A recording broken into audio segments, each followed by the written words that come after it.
so much. Greetings from Washington, D.C., and welcome to this live webinar on the role of social safety net systems in Lebanon's economic recovery. My name is Ronnie Hammad. I'm a member of the Life Advocate Committee, a staff member of the World Bank, and I'll be your moderator for today.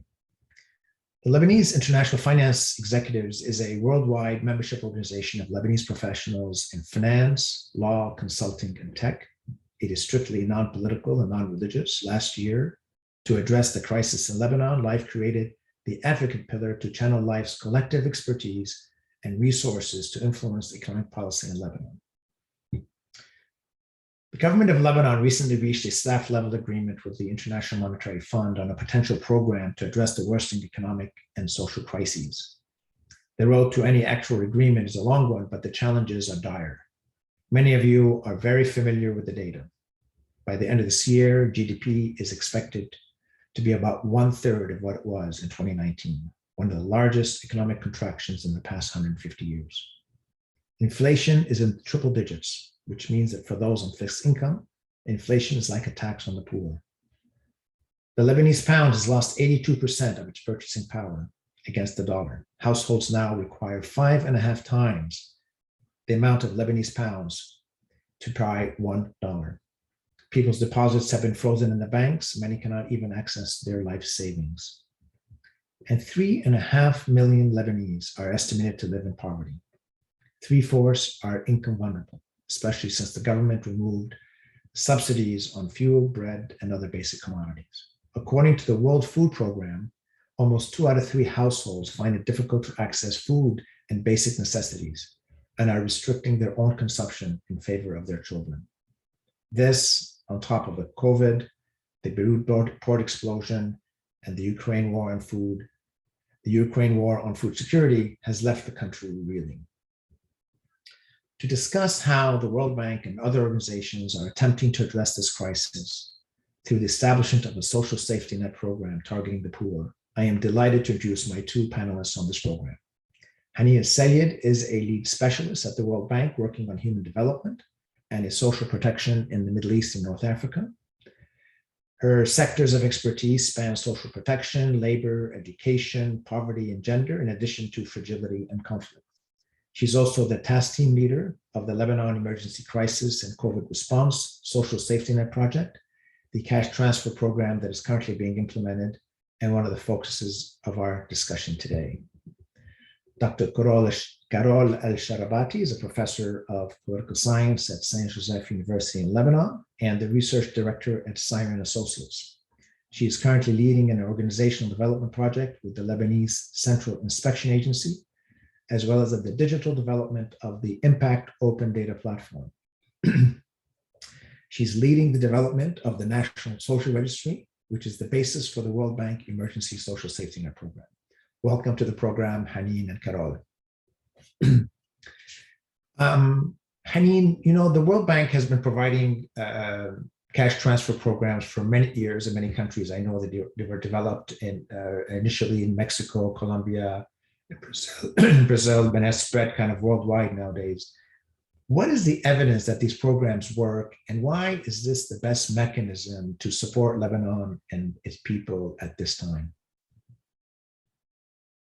Thank you very much, Ronnie, and let me first thank Life for bringing together this webinar on this vital topic, Lebanon's time.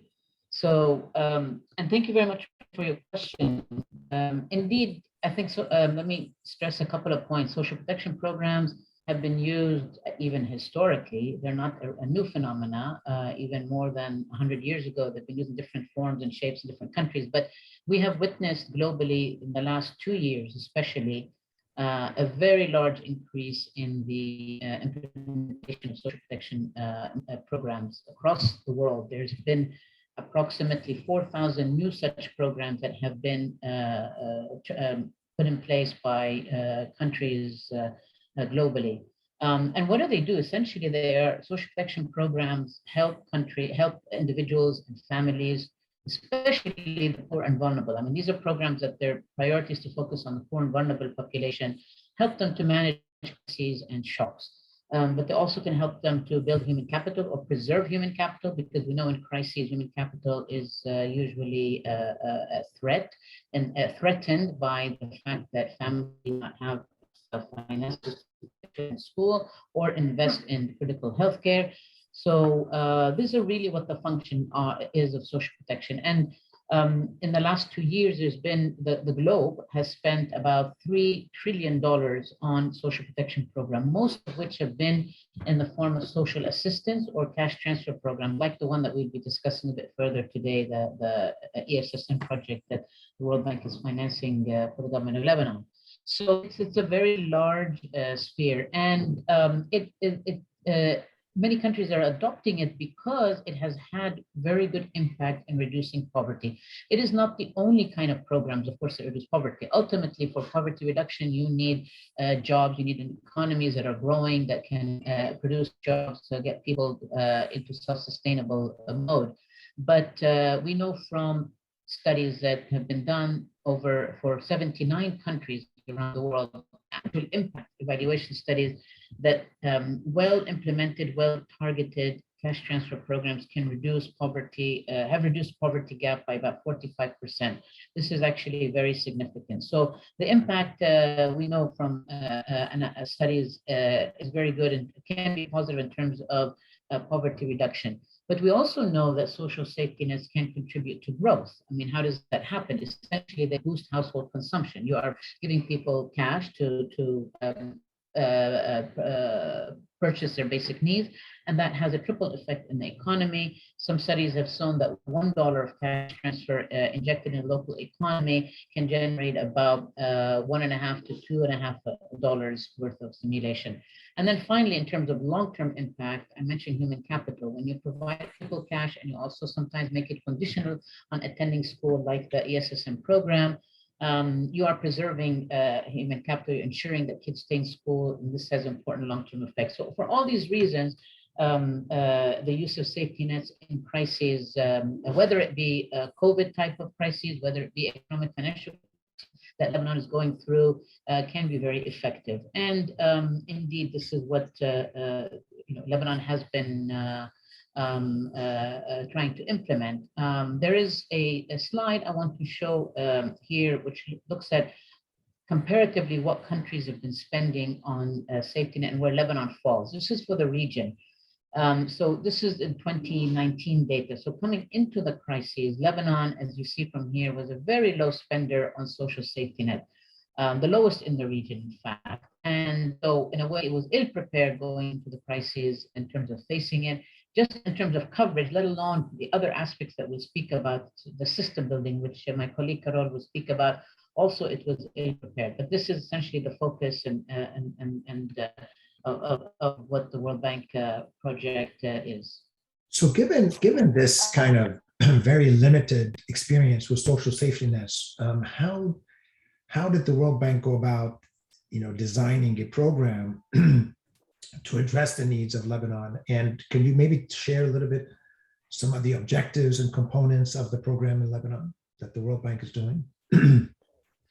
Sure. So I want to take you back to actually October 2019, or take our audience back to that. So when the crisis, the economic financial crisis, started to unfold, we quickly realized that first, Lebanon is not prepared in terms of addressing what we expected would be very high increases in poverty, and you gave the numbers in the beginning.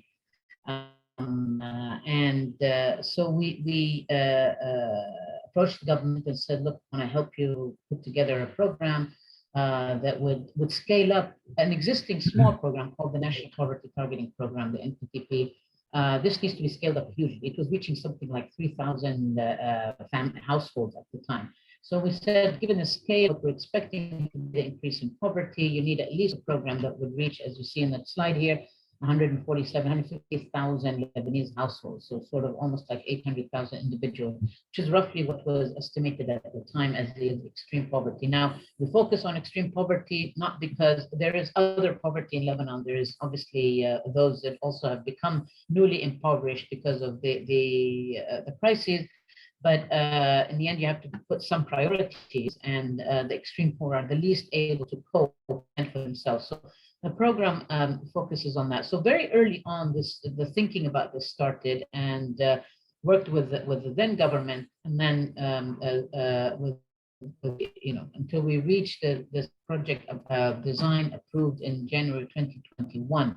Unfortunately, things are very slow in Lebanon, as you know, and this is a program that, however, the good story is that it has started to implement now, and beneficiaries are receiving funds. So there's 147,000 that are targeted to receive cash transfers, and they will receive it in the form of dollars from the local money transfer operator, OMT or Western Union. After they have been verified to be under the extreme poverty line, they receive an SMS, go down to their local OMT and receive the funds. So it's very direct and immediate support to households. And the main criteria for being eligible for the ESSN is, one, you have to fall within 4 categories of vulnerability. So we do know that vulnerable groups like families that have a disabled in the household, or that have, or a female-headed household, or children, because poverty level for children is very high.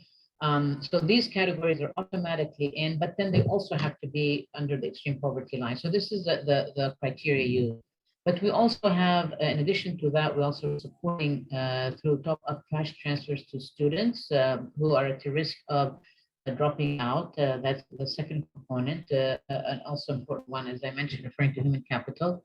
And there's also social services that will be provided to households. And finally, but very importantly, and this is where my colleague Carole will speak more about, is establishing the systems. Because as I said, Lebanon coming in had a database here, a database there, nothing connected, not clear how these databases came together and so on. So we said once and for all, we convinced the government is that let's establish a registry, a social registry, which essentially will be the gateway for all social programs eventually, and that can connect with other programs. So this is for us also equally important in terms of preparing on the shock. And we know this is a country which, unfortunately, will constantly be facing shocks. So we're now when we started the program, by the way, it was the economic financial balance of payment shock. Then came COVID, and then came the port of Beirut. And then there's now, of course, the effect of the Ukraine war, all of this on top already of a 10-year refugee crisis. So Lebanon needs to develop these shock responsive systems. And this is really where the heavy work and heavy lifting is happening now. So I wanted to build up on the National Social Registry. And Carole, maybe you can tell us about how was it developed, and maybe talk a little bit to us about the work you've done under the Central Inspection Agency, which is the government agency that's responsible for compliance and ensuring preventing fraud and corruption. Can you talk a little bit about that and how it was developed? I think you're on mute.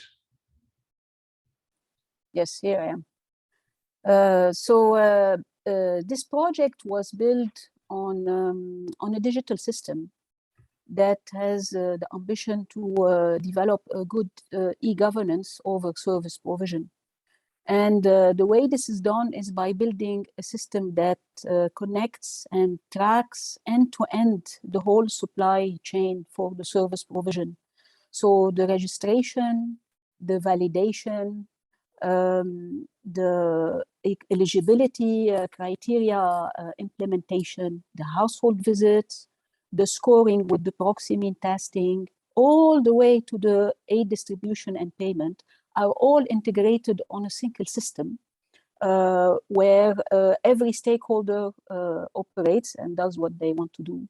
And where there is a full traceability, there is an auditability, and there are dashboards that are available for different stakeholders to monitor what's going on, to take the proper decisions, and to audit whenever they need to audit.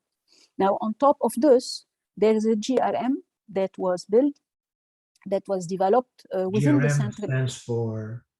It's a grievance response management unit, a hotline.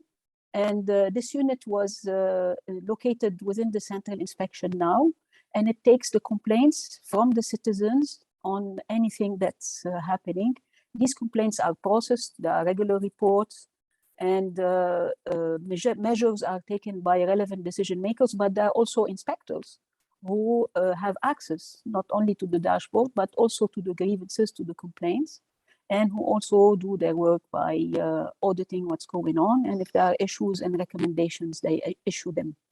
So to summarize, the idea was to build a system that integrate end-to-end the whole process and all the stakeholders together, and that allows an oversight institution, which is the central inspection, to monitor what is going on. Now, all the operational decisions about how to target, what are the eligibility conditions, what are the proxy mean testing, are all taken or are all implemented by the relevant stakeholders. So the National Poverty Targeting Program in the Presidency of Council, the Ministry of Social Affairs are the ones who are operating the system, while the central inspection is the unit that audits what is going on. So, and this is a big progress, a big breakthrough in Lebanon when you revive oversight and you revive the separation between the execution and the oversight. So just on the targeting, is it based on household surveys that have been undertaken? Okay.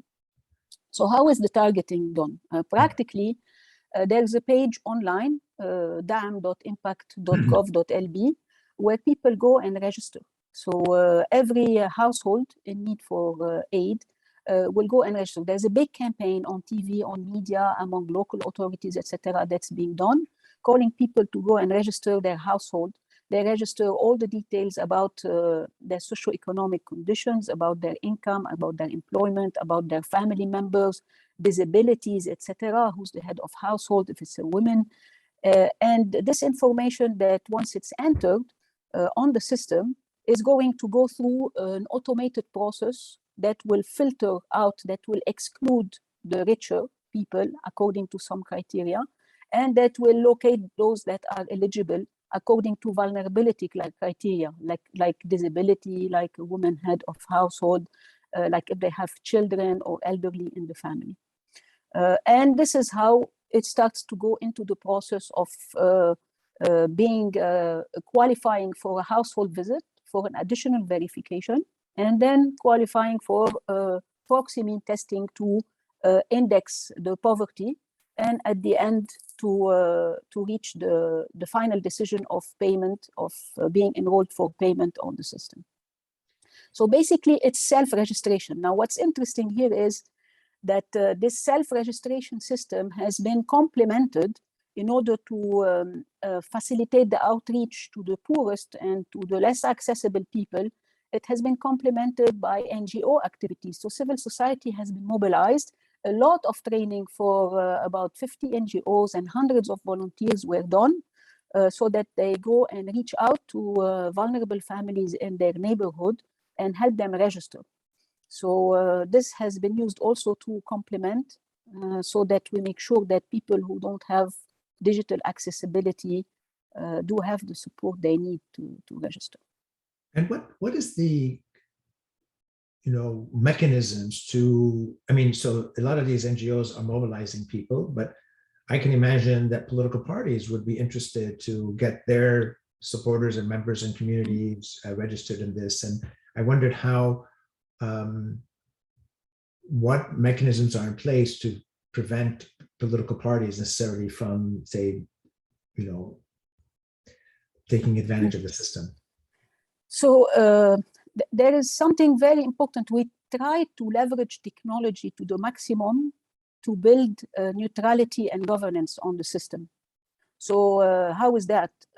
Everything is being automated to an extent that you don't have any individual that can arbitrarily assign a household for payment or not for payment.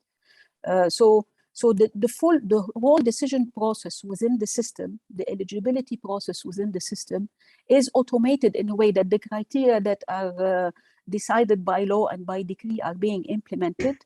The coefficients from the statistical analysis for the proxy mean testing are being entered once and for all, and then the system is going to compile and select families.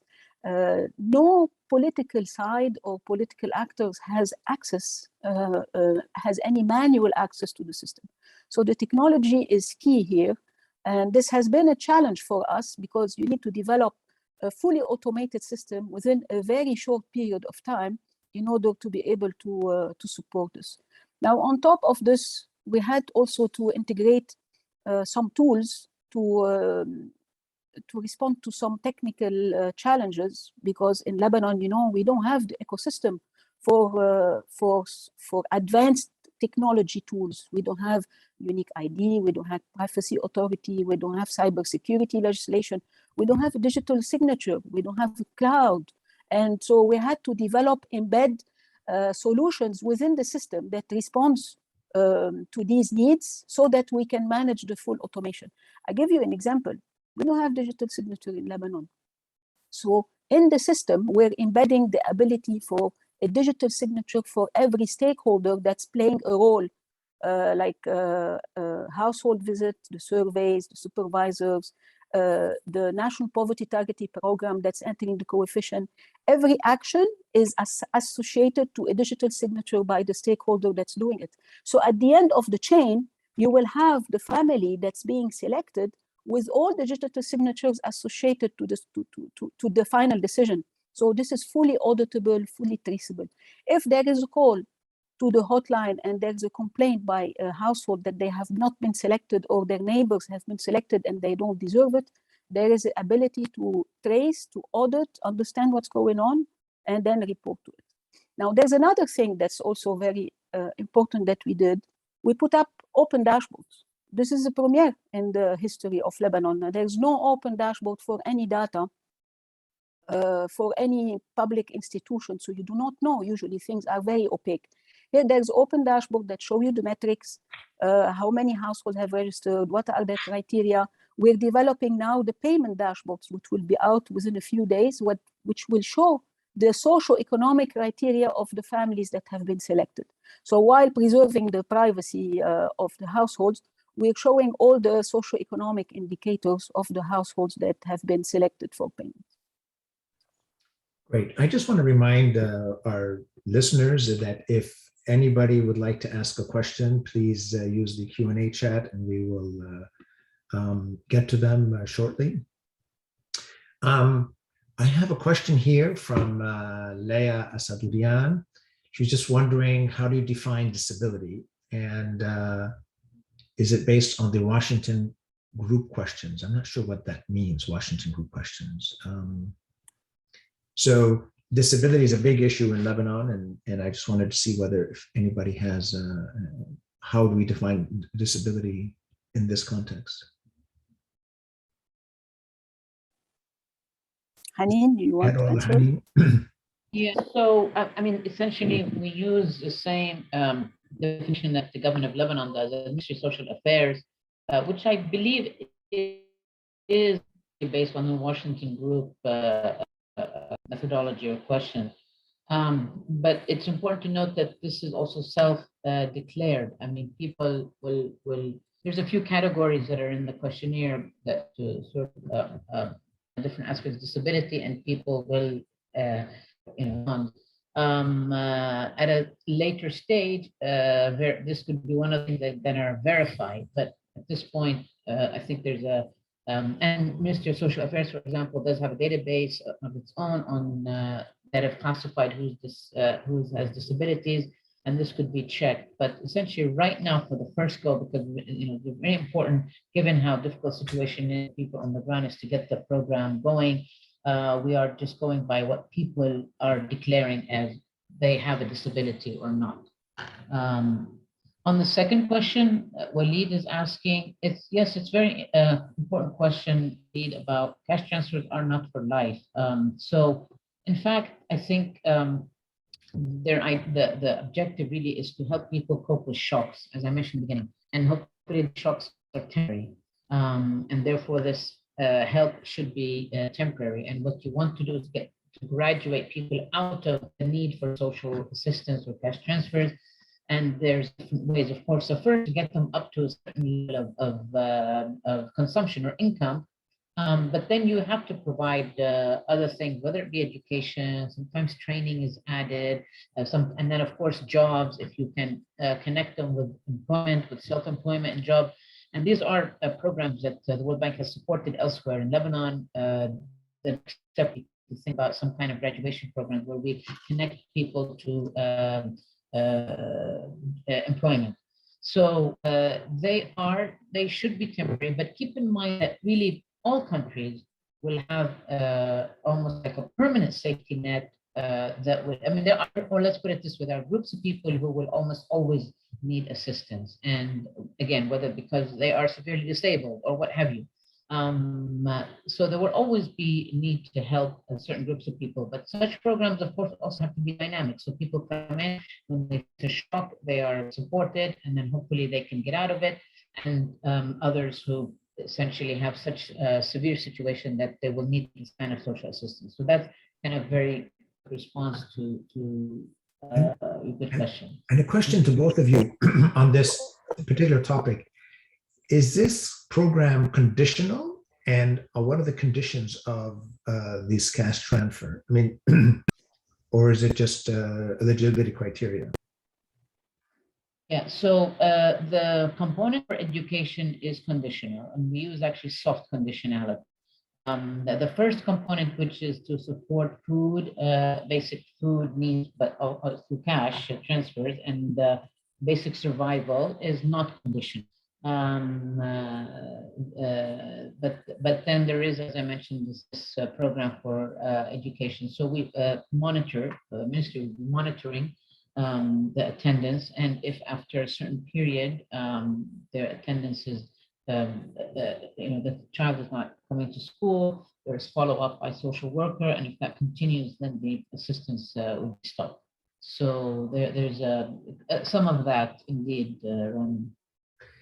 I wonder, Carole, if you might have any insights into, given the way that you've identified these criteria, how they determine the level of support to whether the basic income support or the student support. I mean, and maybe, I don't know if you could address the question of the it took a very long time to get this program in place, and I wondered whether, if any of you have any insights into why it took so long, given that the crisis has been going on for 2 years, for this to actually start to be implemented just a couple of months ago.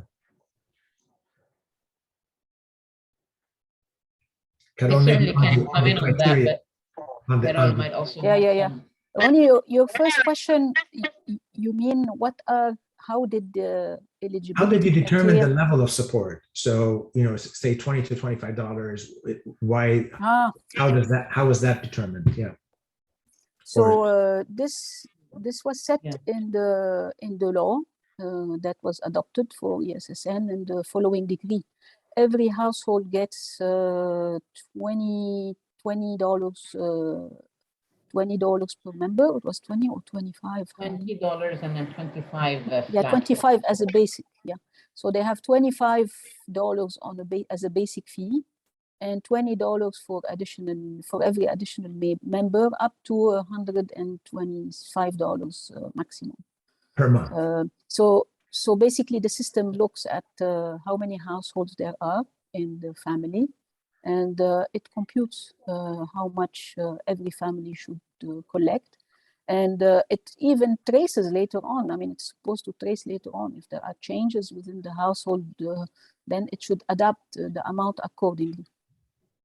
So, Ronnie, I can also come in on that. The $20 per person was determined based on the food survival minimum expenditure basket, which is something that the WFP calculates and monitors for Lebanon. So we took that as a benchmark and provide about almost 80% of that, not the full amount, but that's roughly, because you always have a trade-off in these programs between how much to provide and for how many people to provide, right? So so essentially 80% of the food survival minimum expenditure basket is what the amount of $20 came to be. And initially when we started the program 2.5 years ago, started designing it, that number was $16, but because of the inflation in dollar terms as well that has happened over the past 2 years, We've adjusted to $20 now, and then 25 flat for the family, 20 per person and 25. Then there's additional on top will be for the child going to school.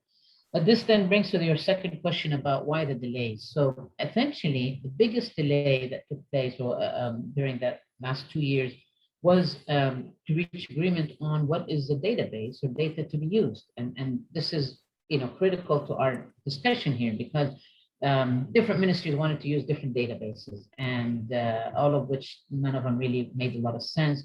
So we came in a final meeting and said, okay, let's just start afresh. At this point, none of these databases are really going to be useful. They can't even agree among themselves. We were not happy with any of them.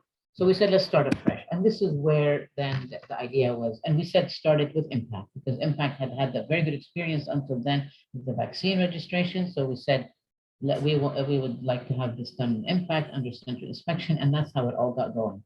And yeah, that's yeah. I can add some comments on the delays. More spicy than Haneen. Go ahead. So actually, Ronnie, we wanted a system that runs without any interference, without any arbitrary decision, and a system that is accepting the external audit and oversight, and that has a transparency and traceability in it. And it took some time to have this approved by the different stakeholders, and the approval came with official intergovernmental decree that was published in the official gazette. And it took some time to get this together, because the document went back and forth for a long time, and there were a lot of editings and counter editings, etc. And it was challenging to get everyone to accept the terms of this governance, so that we move forward. And this decree that was issued and published in the official gazette today is a very strong pillar of the system, because it's our reference. Every time there's a pressure to go in any direction that is not healthy, we refer to it and refer to the governance mechanisms that are in it, so that we can make sure that things are kept in a healthy, the process is maintained healthy.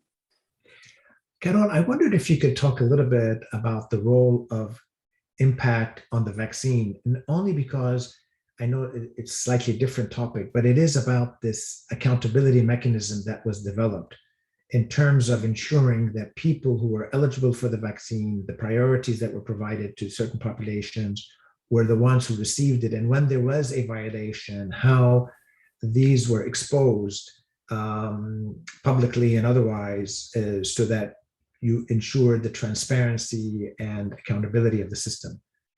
Look, we learned from the vaccine. Yeah. We learned the vaccine. This decree that was issued for the social safety net system has embedded in it everything we have learned from the vaccine. Because when we implemented the vaccine system, which was funded by the World Bank, we did not have any legal document to protect us. So it was there was a lot of pressure, and pressure can go very high up the hierarchy to give certain access, to circulate certain, to share certain information or data, or to allow for some arbitrary decisions. And the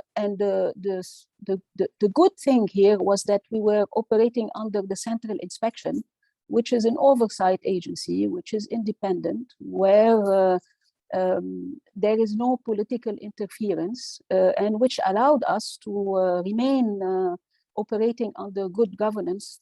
And the central inspection was always resisting to any demand that was not appropriate. And whenever, it's interesting, because in the vaccine, you had the people, you have the hospitals, you have the Ministry of Public Health, you have so many stakeholders operating on the system, even private sector hospitals. And the corruption can be among many stakeholders, not only the states, it's even among hospitals, it's among individuals who are lying. So the central inspection was monitoring, not only it was resisting the decisions that were not appropriate, but it was also monitoring whenever there were deviations on the system. For instance, hospitals were trying to vaccinate by circumventing the system or not registering people, and it was caught by comparing with the inventory. Then an audit report was written and published on the Central Inspection website and given access to the media. So here you see the role of the media also as an observer to support the proper operation. Now, everything we have learned here was embedded in this decision in the social safety net, which by design from the very beginning puts the rule of the game to make sure that everybody is operating with the proper governance. So when I think about the Central Inspection Agency, I think of these, old bureaucrats who've been there for decades, and maybe there's a story that you want to tell about how you, the Work Through Impact, worked with and brought in some private sector entrepreneurs, some of these tech youth people to integrate some of those social media and other accountability mechanisms to really beef up. And so I think maybe you could share a little bit of that story of how the Central Inspection Agencies evolved. The Central Inspection is an interesting institution because it was created in 1959 under Fuad Shahab, and it was left as is in its size and in anything until today. So you can imagine in what situation it was. And it was created in 1959 where there were like 10,000 employees. And it remained the same today when you have 130,000 employees in the public sector, civil servants. And this institution has a fascinating mandate because it has a mandate of oversight over all civil servants, all public administration, central and local. So you see the paradox between its amazing mandate, but between the fact that it has never been allowed to evolve, to grow, to develop. Its budget is practically nothing. So the idea was that to revive this institution and give it the opportunity to play its role of oversight from within the state. And this is how, private sector consultants, experts, tech people, geeks got together with these old inspectors who have been there for years and have been a bit in a stalemate, in this institution, to come together into something that operates. And the connection between the two was fascinating because on the one hand, you have this youth who are used to bottom-up approach, to dynamism, to meeting at 2 a.m., keep going, etc., are digital.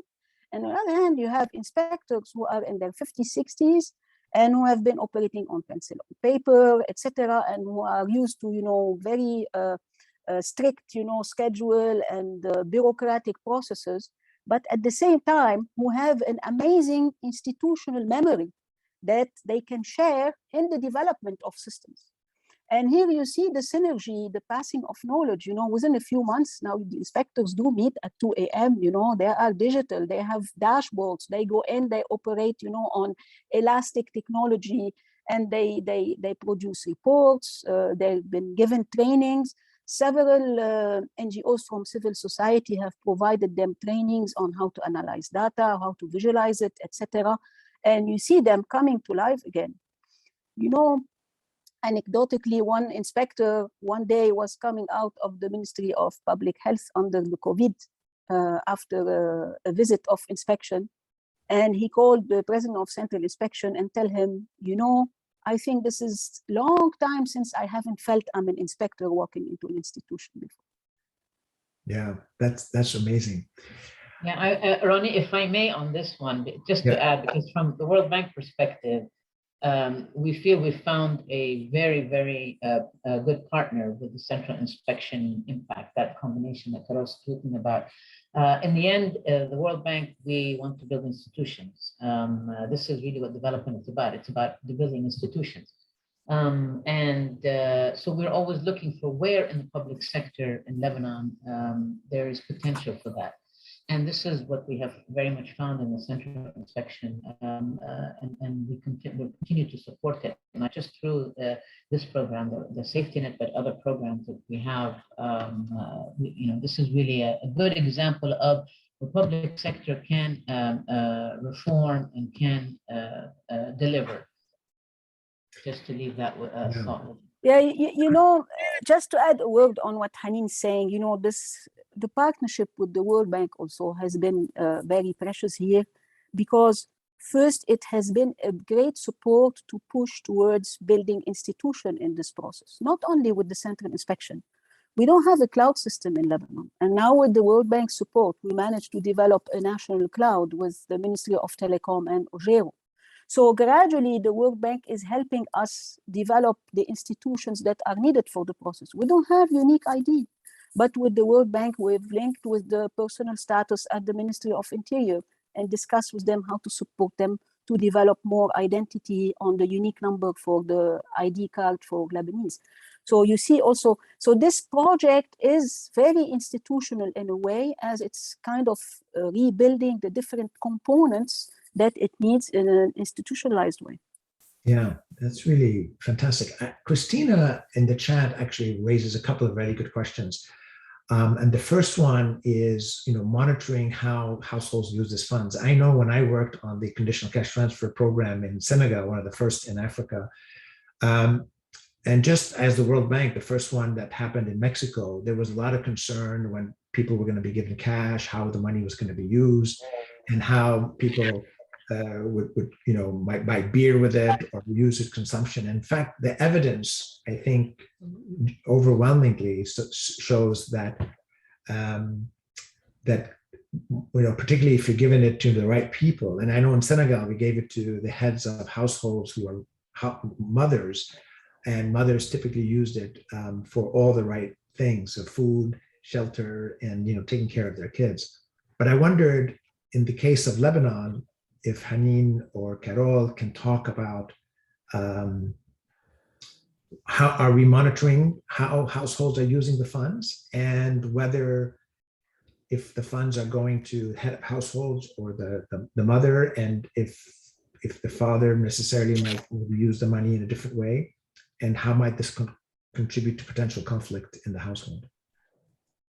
Thank you, Christina, for those questions, all very important, relevant. So on monitoring of how households would choose to use the cash, the unconditional cash. So yes, we will monitor. In fact, there is what's called a post-distribution monitoring instrument, which the WFP will implement like 2 months after cash is provided to households. And it will very much ask questions and look at what it's used for. But we do know from experience, including in Lebanon, is that families essentially use it then for food, because we are talking about very extreme poor households. So, and food is a first necessity. So that essentially they end up using it for that. But the whole spirit of unconditional is that you really, money is fungible, and families, the household is the one that knows what its needs are, compared to giving in kind, like giving a family a box of rice and this and that. They might already have too much rice that month. So what are they going to do? They're going to go sell it. So that's the kind of, if you will, economic or behavioral reason behind why you give unconditional cash, and families know their needs best and they use it for that. But we do monitor.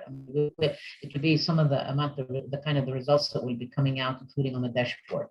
And then how to prevent gender-based violence. So we want to encourage that a female adult is the one that's recipient of the cash, because to some extent, as Ronnie said, in other countries, we have evidence that when women receive the cash, the money there, they actually use it immediately and for the family, a family needs, the children, what have you. And so we want to encourage that. It's not a strict criteria for the ESSN, however. But certainly the evidence on whether if a woman is a recipient of the cash transfer, this induces more violence is weak globally. There's a lot of research on this, and there's not strong evidence that that the woman that this will increase gender-based violence. But generally, anyway, this is something we will monitor as well. GBV and the GRM system that is being put in place already, it's in place, but there's different parts to it. Has a gender a GBV module, because this has to be not just identified, but then also dealt with, handled through social workers, through NGOs that will be dispatched. So that is a critical aspect.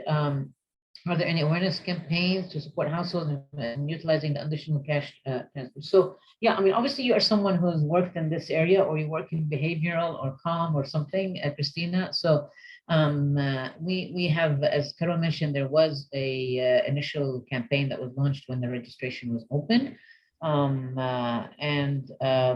It didn't focus as much on how to use the money. As I said earlier, I think people, given that these are extremely poor families and their main deficiencies is in food, it's pretty clear that they will most likely be using that. I think as we get monitoring data from the PDM, the post-distribution monitoring that WFP will do, we can build in as part of the CALM effort of the program if there needs to be more awareness on how to use it. But we've not generally found that this is an issue, even implementing previous programs. I hope I answered your questions. Yeah. And maybe one interesting number that Christina may be interested in is in the first batch of about 190,000 households, there are 70 households with female head of household, which is an interesting number. So more than 25%. Yeah, I know we have just a few more minutes left. I wanted to just see if maybe we can talk about the groundwork and the landscape for the social safety net program, and what is, what's the current program and what are some planned programs. And then maybe I have a question I want to be sure we ask about the financial sustainability of these programs. So I wonder, Haneen, if maybe you could talk, or maybe and then Carole could come in about the expansion of the social safety net program and what's envisioned, and how are you thinking about it at the World Bank? Sure, and there's a slide that sometimes I like to show to kind of give a quick visual on where things currently stand and where they're planned to go. So I mentioned the ESSN program, which is down at the bottom, which targets 150,000 households, 147. Add to it the National Poverty Targeting Program, which reaches about 75,000 households. These two programs are essentially one program. They target the extreme poor. This is the group that we've been talking about so far. However, we know also, and those are under implementation. We know, however, that there is a wider part of the population which is impacted, especially after the fuel subsidy and other subsidies were removed, and maybe wheat subsidy at some point down the line, because all these subsidy programs are very and sustainable, and as you all probably have already consumed a huge amount of the reserves from the central bank.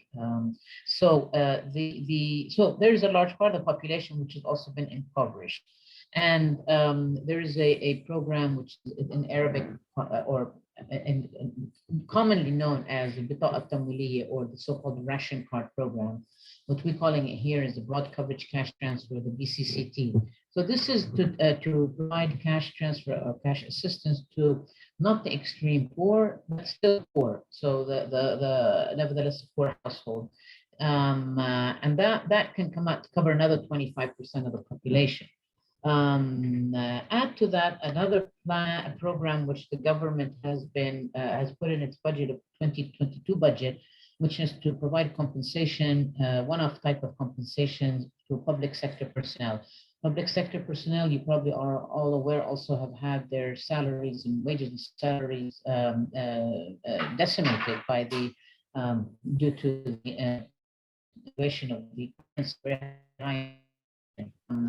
so there is a need to address that. Now, this is a short-term solution in terms of providing a cash top-up for public sector personnel. Ultimately, the whole sector reform needs to be looked at, and it is one of the IMF programs. So, but the point here I want to make is that you can look at these programs, while they look like many, they're not that many. The first two are the same. So the more permanent ones that will stay with Lebanon, the bottom ones for the extreme poor, they can now targeting 22% of the population, but they could be a little bit less and what have you.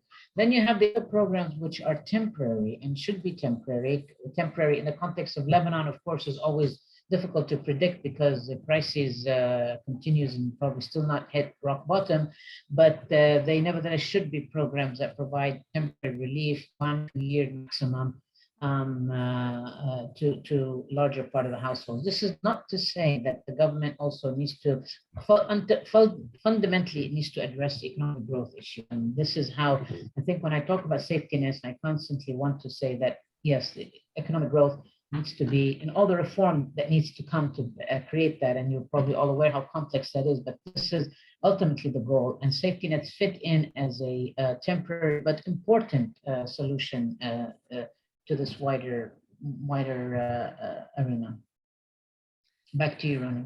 Yeah, thank you. Clearly, social safety nets alone, without economic growth and job creation and social security and life and health insurance and other parts of this program, pensions, etc. But a lot of those have been decimated, and this is obviously a response to a crisis. Carole, do you want to add anything to this program and maybe talk about the role that you're working on and helping integrate all these programs together? Maybe I can add some thoughts into the future from the perspective of the central inspection and the team that's working on the technology. Yeah. So from the central inspection, actually from the team, start with that. It's there are very interesting things that they are looking into, and they hope to research and develop, like integration among different stakeholders to do data warehousing, data cross validation, to have a better quality of data, like integrating some AIs in order to have also a better validation of information entered. Like now we're just putting in an AI to analyze the ID picture and digitize it, like looking into blockchains, decentralization of data. I mean, there are a lot of very interesting areas that we can look into and see which one better serves the Lebanese context and helps to respond to the challenges that we have in Lebanon, to have the best targeting of the poor and the most effective distribution mechanism. Also, ideally, it's to have a more empowered central inspection and give the example for audit and oversight in the country, so that there is more of this taking place to reinforce the reform and going forward. This is a revival of a dormant service mechanism system, and it's the central inspection experience is very interesting one to leverage across. Yeah. I finally want to just, before we close, maybe if somebody could talk a little bit about how do we need to think about the financial sustainability of these cash support programs? When do they graduate? How do we think about it in terms of the government's own revenue contributing to these programs over time?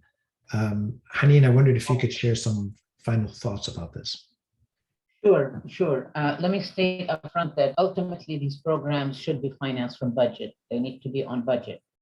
But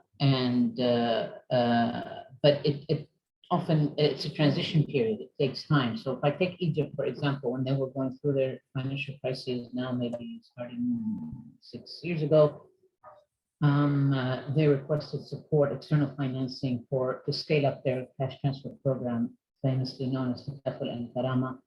And in the first few years, it was fully funded externally, mostly World Bank, but others.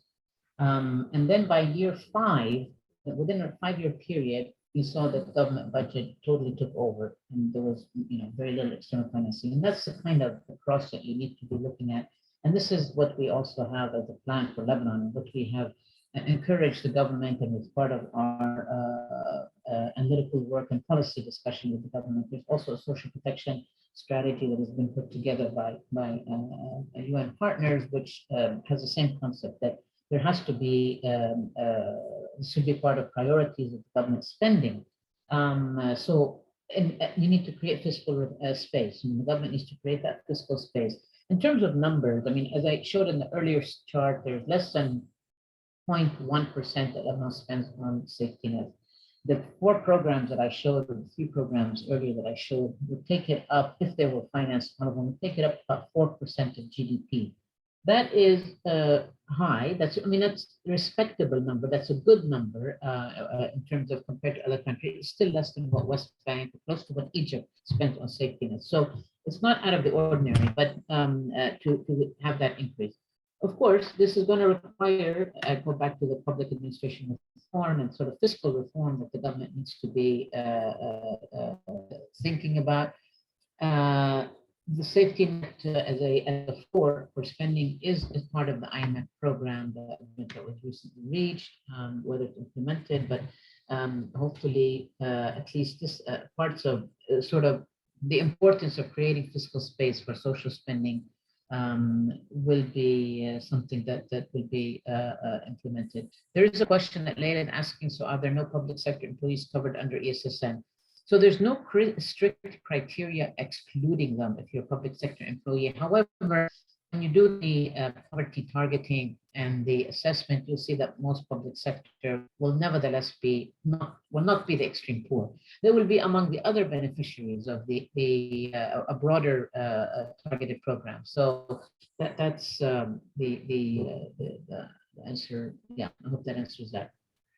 I think we've reached the top of the hour. Let me take this opportunity on behalf of LIFE to thank you, Haneen, and thank you, Carole, for your insights, sharing your knowledge, your encyclopedic knowledge of this area and sector, and to really thank you personally for all that you do on behalf of really the most vulnerable and poor people in Lebanon. So I think we're all really grateful for what you and these organizations that you work with are doing. And let me just take this opportunity to also thank Tony Hayek and Jihan Schmidt of LIFE for helping organize this session. I wish you all a great continuation of your day, and thank you very much for your participation and your questions. Thank you. Thank you. Thank you, everybody. Bye. Bye-bye.